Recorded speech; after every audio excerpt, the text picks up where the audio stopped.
Bonsoir les amis, j'espère que vous allez bien. Moi ça va super bien. En plus c'est dimanche, jour du Seigneur, très belle messe, très belle homélie. D'ailleurs, j'offre cette messe à toutes les âmes qui n'ont pas encore rencontré le Seigneur. Donc pour la conversion des âmes et le salut notamment de mes frères musulmans et de tous ceux qui nous écoutent. Voilà. Alors aujourd'hui, je vais faire une vidéo assez importante pour vous, enfin, à mon sens, pour vous expliquer, selon moi, clairement le lien qu'il y a entre le fait de quitter l'islam et la courbe du deuil. Alors, qu'est-ce qui se passe dans la tête d'un musulman lorsque vous lui dites que l'islam est une horreur, que Mohammed est une pourriture, que l'islam n'est vraiment pas une religion de paix, d'amour, et que c'est vraiment quelque chose d'abominable. Bon, bah, la réaction du musulman, tout de suite, c'est le choc, c'est le déni. C'est le déni. Vous voyez, c'est vraiment la première étape de la courbe du deuil. En fait, quand vous dites à un musulman tout ça sur sa religion, c'est pire que si vous insultiez sa maman de prostituée ou sa femme de prostituée. En effet, c'est insupportable. C'est insupportable. Surtout que la plupart des musulmans projettent leur bonté sur l'islam et souvent ont une belle religiosité. Il y a une certaine fraternité entre les musulmans et du coup, ils associent toutes ces belles choses à l'islam. Mais le problème, c'est que la réalité de l'islam est tout autre. La réalité de l'islam, c'est ce qu'il y a dans les textes. Cette religion est bien sûr basée sur les textes, sur les textes qui font autorité, le Coran, les hadiths, la Sira. Et lorsque quelqu'un qui n'est pas musulman regarde ça, bien sûr, il est très très clair et évident que c'est une abomination. C'est clairement ça. Donc il y a beaucoup de musulmans en fait qui malheureusement se mettent tout de suite dans le déni ou dans la colère lorsque vous critiquez l'islam. Ils le prennent vraiment personnellement, comme s'ils devaient défendre leur mère ou leur femme qu'on traite de prostituée, et ils se mettent parfois dans des rages assez incroyables. Bon, sachez que cette étape est importante tout de même. Il faut le faire. Pendant trop d'années, personne n'a rien critiqué, on n'a pas le droit de parler sur l'islam, on n'a pas le droit de parler sur la réalité de cette religion. Personne n'ose dire ce qu'il en est sur cette religion. Et donc du coup, ça laisse les musulmans dans leur ignorance ou dans leurs illusions. Moi, je veux dire, si ma femme me trompait, j'aimerais bien qu'on me le dise en fait. Là, nous, on vous le dit, hein, mes frères musulmans, votre Mohammed n'est pas un saint, n'est surtout pas un modèle, vous êtes tous meilleurs que Mohammed. Désolé de vous le dire, c'est comme ça. Alors vous n'y croyez pas, vous êtes dans le déni, ça se comprend, c'est la première étape. On est tous passés par là, moi le premier en fait. Donc le déni c'est normal, il y a des gens qui vont rester dans le déni pendant 2 semaines, 1 mois, 1 an, 5 ans. Énormément de personnes restent figées à cette étape-là et se mettent sur la défensive et essayent avec toute leur force de défendre l'islam, de sauver Mohammed, de se faire de belles illusions, comme on se ferait des illusions sur notre femme. Moi, si quelqu'un vient me dire ta femme en fait fait le trottoir, j'aurai envie de casser la figure à la personne qui me dira ça. Sauf que avec le temps, il se pourrait que je reprenne mes idées, que je reconsidère un petit peu les choses, que je me pose la question pourquoi les gens m'ont dit ça. C'est pas une personne, c'est pas 2 personnes, mais c'est maintenant des centaines, des milliers de personnes qui parlent comme ça de Mohammed. Bon, ils sont pas tous de mauvaise foi quand même. Donc voilà, première étape, c'est ça. Le déni, le choc. On n'y croit pas, c'est comme ça. Ensuite, une fois qu'on a pris conscience de tout ça, beaucoup de musulmans passent par des étapes un peu différentes. Parce qu'il y a quand même plusieurs étapes pour devenir catholique, pour devenir chrétien. Beaucoup le deviennent par recherche de la vérité. Beaucoup le deviennent à force de fréquenter ou d'avoir fréquenté de vrais chrétiens et qui ont été vraiment touchés par leur comportement. Beaucoup le sont également par des songes, par des rêves qui sont faits. Alors certains témoignages sont assez incroyables par rapport à ça. Donc il y a quand même plusieurs manières de le devenir. Il y a aussi le fait de lire l'évangile. Beaucoup sont touchés par les enseignements de Jésus. Il y a aussi certaines personnes qui sont fascinées par Jésus depuis très longtemps, des fois par leur jeunesse, qui ont une fascination pour le Seigneur Jésus-Christ et qui sont attirés par lui depuis longtemps. Et il y en a d'autres qui passent par d'autres étapes. Alors il y a une mode qui est d'actualité en ce moment, c'est que il y a une nouvelle mode, c'est les coranistes. Alors beaucoup de musulmans se rendent compte en fait que les hadiths sont quand même assez imbuvables, qui sont vraiment pour certains pas du tout dignes envers leur prophète. Donc du coup, ils se disent bon, on va mettre tout ça à la poubelle. Et du coup, ils se disent bon, on va devenir essentiellement, on va croire essentiellement au Coran. Bon, alors là, ça devient des demi-musulmans finalement, et c'est déjà un pied dehors. C'est souvent une étape d'ailleurs vers la sortie définitive de l'islam. Car en effet, devenir coraniste, ça veut dire, en fait, il y a plus, ils se rendent pas compte, mais les 5 piliers de l'islam dépendent des hadiths. À savoir l'attestation de foi, elle n'est pas dans le Coran. Pour devenir musulman, il faut une attestation de foi, et cette attestation de foi se trouve dans les hadiths. La prière, elle n'est pas détaillée dans le Coran. D'ailleurs, il n'y a que 3 prières qui sont dictées dans le Coran. Les textes pour faire la prière ne sont pas dits dans le Coran. Les ablutions sont pas aussi détaillées que dans les hadiths.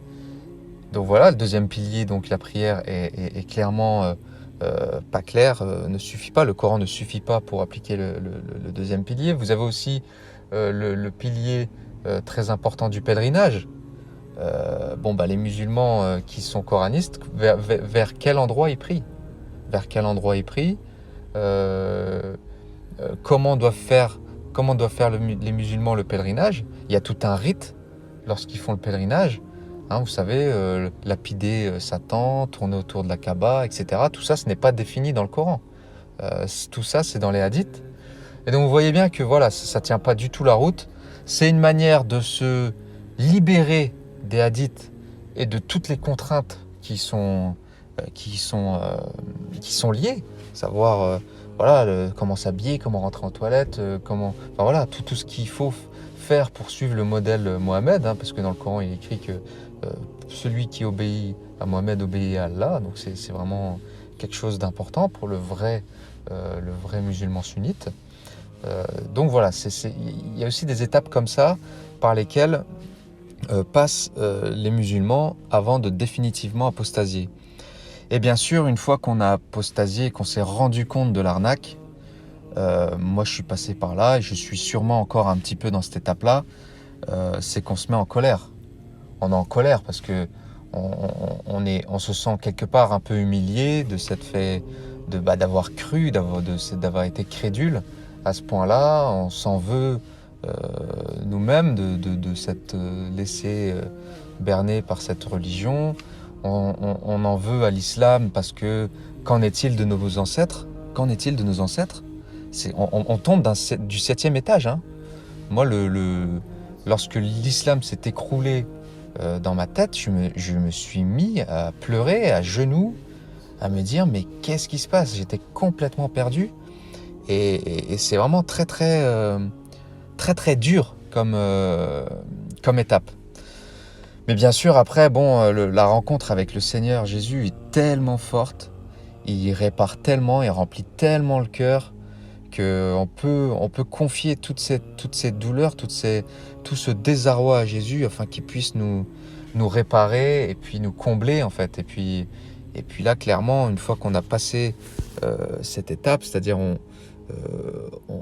il y a toute une étape de tristesse, comme vous le voyez dans la courbe du deuil, où on est triste en fait, on a un peu de nostalgie. On a un peu de nostalgie par rapport à l'islam parce qu'il y a quand même des belles choses dans l'islam.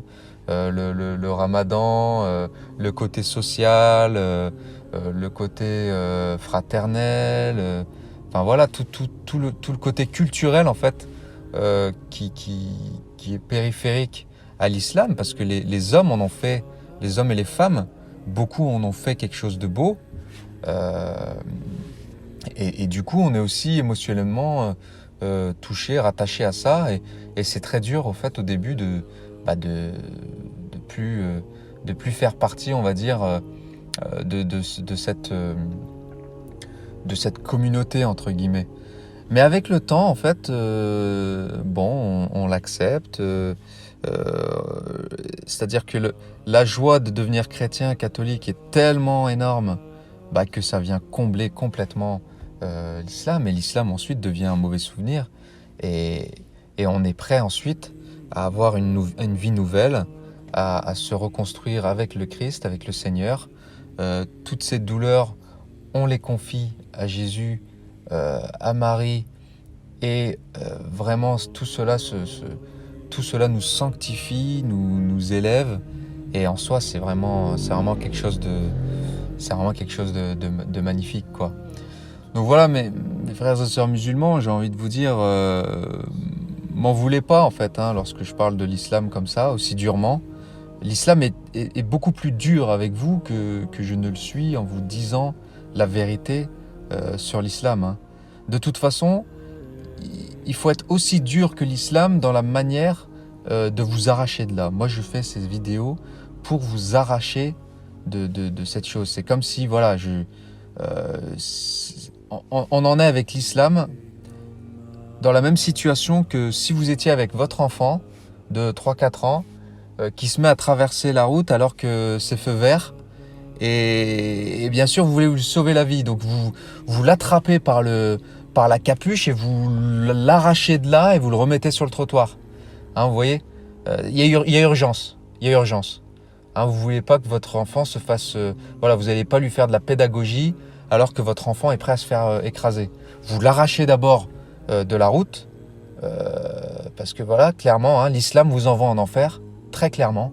Alors, on vous arrache de l'enfer et ensuite on vous explique. Et c'est ce que j'essaye de faire, c'est que là, moi, je vous propose pas une apostasie, un reniement de Dieu, etc. Bien au contraire. On réoriente l'adoration vers le vrai Dieu. Voilà. Parce que vous méritez d'adorer le vrai Dieu, vous méritez de goûter au sacrement, au trésor catholique. Vous méritez Jésus. Jésus vous attend. Jésus vous aime énormément. Jésus vaut votre salut plus que vous-même. Voilà, il nous aime d'un amour infini. D'un amour infini. Donc voilà, je vous le dis clairement, mes frères et sœurs, musulmans, athées, qui ne connaissaient pas encore Jésus, eh bien tournez-vous vers lui, priez-le, demandez-lui la vérité, demandez-lui cette grâce de la foi, cette grâce du lâcher-prise et de l'abandon à lui et de la confiance. Et vous verrez ce que vivent énormément de catholiques, énormément d'apostats de l'islam. C'est une vraie libération, c'est un bonheur infini. Je veux vraiment, je le souhaite de tout mon cœur que vous puissiez goûter à cela. Croyez-moi, c'est pas des paroles en l'air. L'islam ne vous mérite pas. Vous êtes toutes et tous meilleurs que votre modèle. Lisez vos textes, regardez la réalité en face et lisez les enseignements de Jésus. Vous ne connaissez pas Issa. Issa, dans le Coran, ne vous enseigne rien. Vous ne connaissez pas Jésus. Lorsque vous dites que vous êtes plus chrétien que les chrétiens, on a envie de rire lorsque vous dites ça, parce que vous ne connaissez pas Jésus. Issa n'enseigne rien dans le Coran. Si vous connaissiez Jésus, vous comprendriez que l'islam enseigne tout le contraire de ce que nous enseigne notre Seigneur Jésus-Christ. Voilà, on prie énormément pour vous, mes frères et sœurs. Ayez confiance, lisez les évangiles, osez, sortez de là, ayez le courage, n'ayez pas peur. N'ayez pas peur, brisez ces alliances, n'ayez pas peur. L'islam vous maintient dans la peur et c'est qu'avec ça qu'il vous maintient. C'est la peur de l'enfer, du châtiment de la tombe et toutes ces horreurs. Dieu est bon, Dieu vous aime et il vous attend. Voilà. À très bientôt mes chers frères et sœurs. Que le bon Dieu vous bénisse. Au revoir.